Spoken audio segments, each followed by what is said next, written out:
Oi, meus amores, tudo bem com vocês? Bem-vindos e bem-vindas de volta ao meu canal.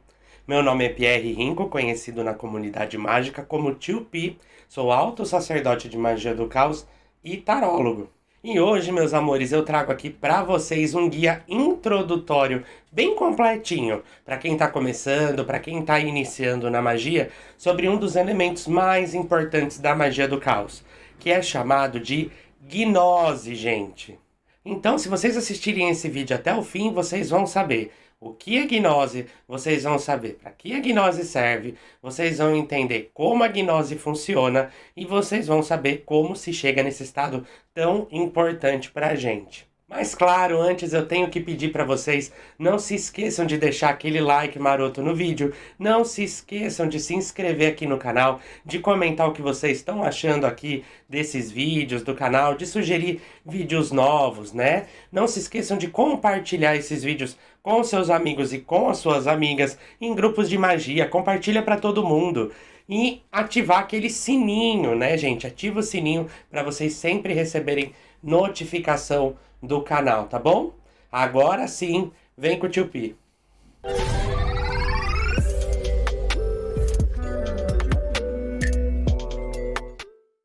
Então, amores, eu acho que depois do banimento, gnose talvez seja uma das coisas mais importantes de se aprender dentro do campo da magia, né? Então, vocês devem estar me perguntando, Tio Pi, o que é gnose? Gente, gnose é um dos elementos mais básicos para a gente fazer qualquer ritual mágico.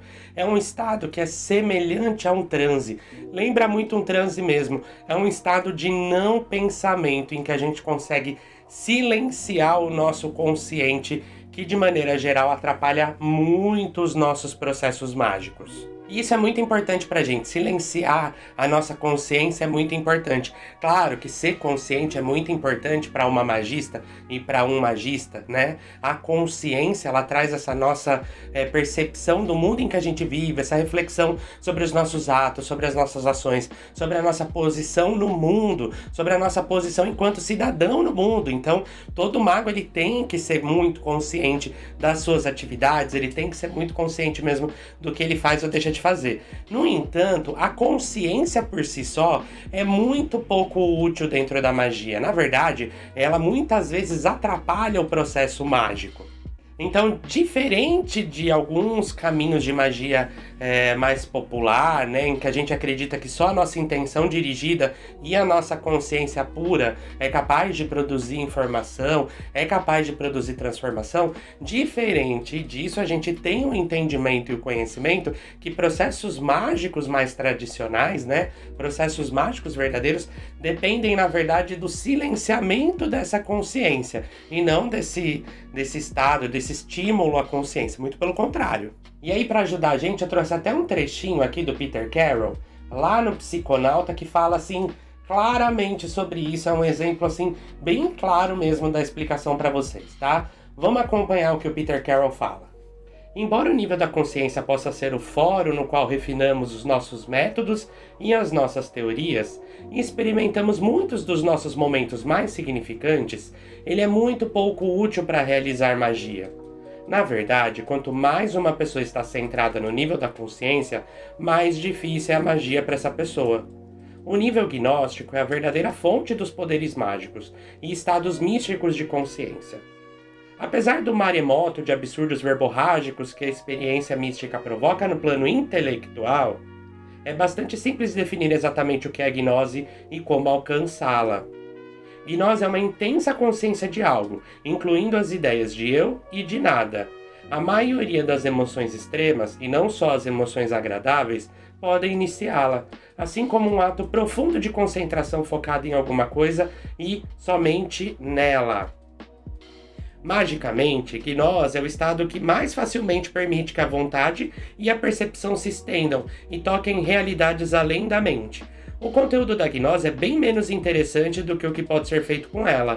Obviamente, é possível que alguma atividade ocorra em mais de um nível de consciência.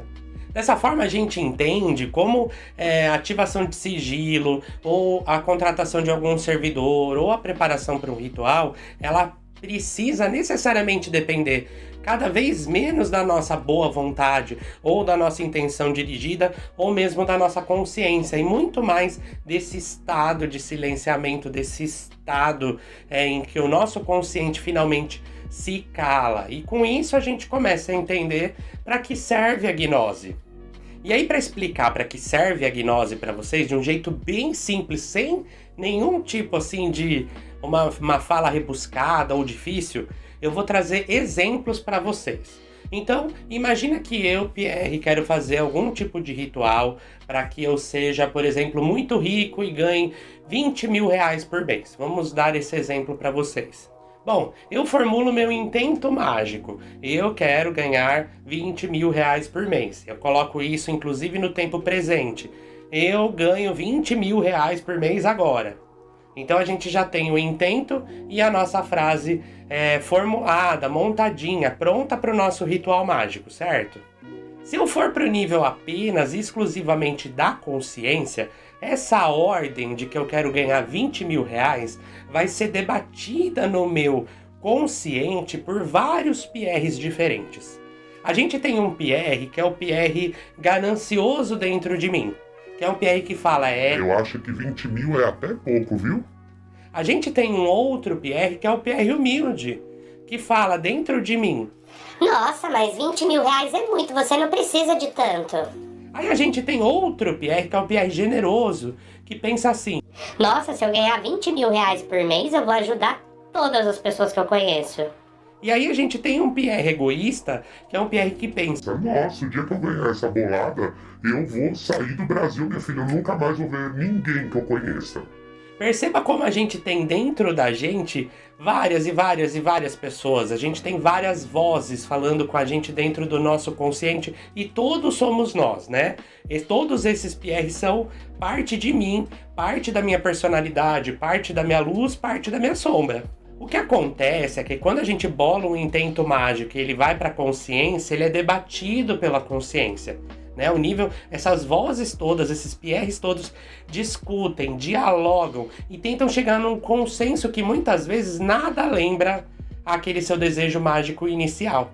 Esse é o motivo pelo qual muitos e muitos e muitos trabalhos mágicos fracassam, né? Aquilo que sobra do seu desejo, como se fosse um corredor polonês, aquilo que sobra do seu desejo não é nada mais do que um frangalho, não é nada mais do que uma pequena parte daquilo que você desejou inicialmente. Esse é o motivo verdadeiro de muita magia fracassar. E aí é nesse ponto que a gnose entra. Quando a gente silencia essas vozes, quando a gente silencia esse pensamento e todos esses Pierres que estão conversando simultaneamente, essa ordem mágica, ela entra no mundo do sonho, ela entra no mundo do seu subconsciente de uma maneira mais forte, que é lá que a magia mora, né? Não é aqui, não é no mundo da consciência que a nossa magia mora, é em outra parte da gente.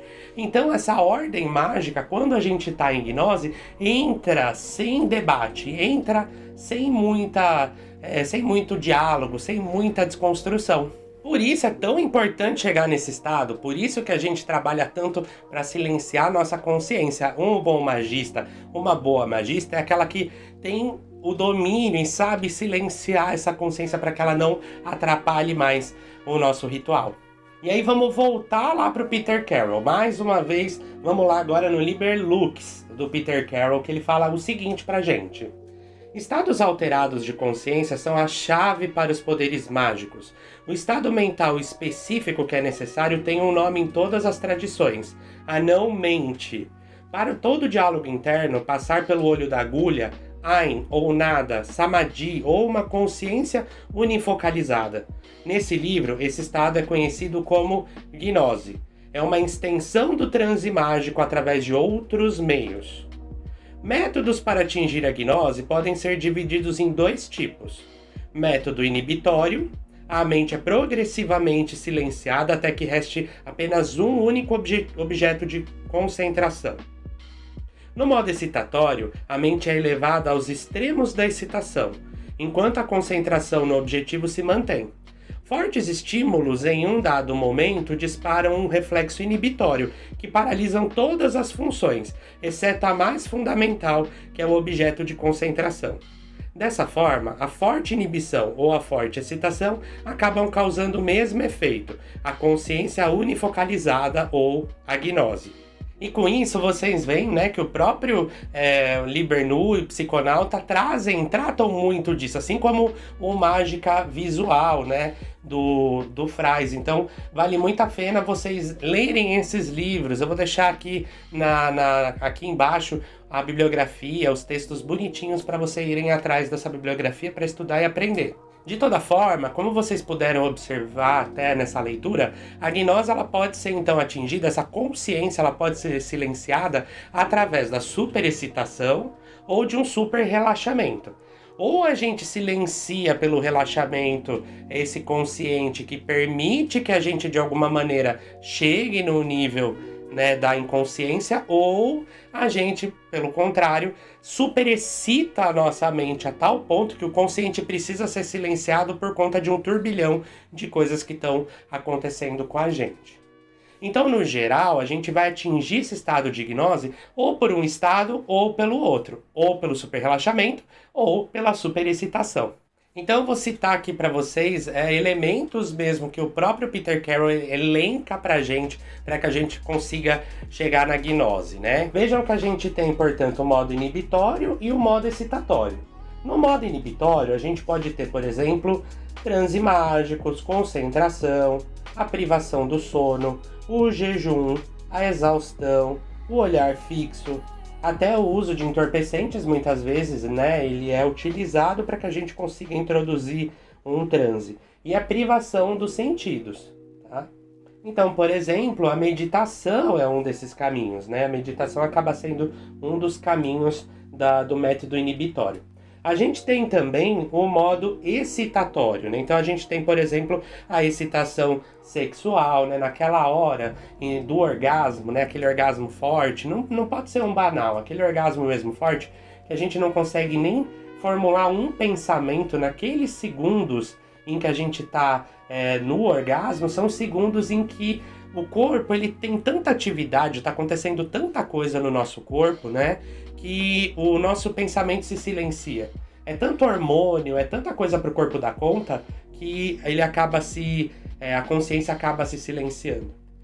A gente tem a agitação emocional, então se focar em sentimentos de ira, de medo, de horror, a dor, a tortura, a flagelação são usadas tradicionalmente, né? Vocês conhecem os sufis, por exemplo, que rodam sem parar e com isso eles atingem um estado alterado de consciência. A gente tem aí em linhas bem ortodoxas mesmo cristãs a autoflagelação e eles tentando encontrar uma consciência alternada, né, silenciada por conta dessa técnica. Então a gente tem danças, tambores, os cantos, uma forma correta e se focando numa forma correta de caminhar, né? A própria corrida, por exemplo, em uma atividade física excessiva, consegue trazer esse excitamento. Então, se vocês forem, por exemplo, numa academia e tiverem num treinamento aeróbico, então se foquem nesse treinamento aeróbico até vocês começarem a sentir que vocês não conseguem mais pensar.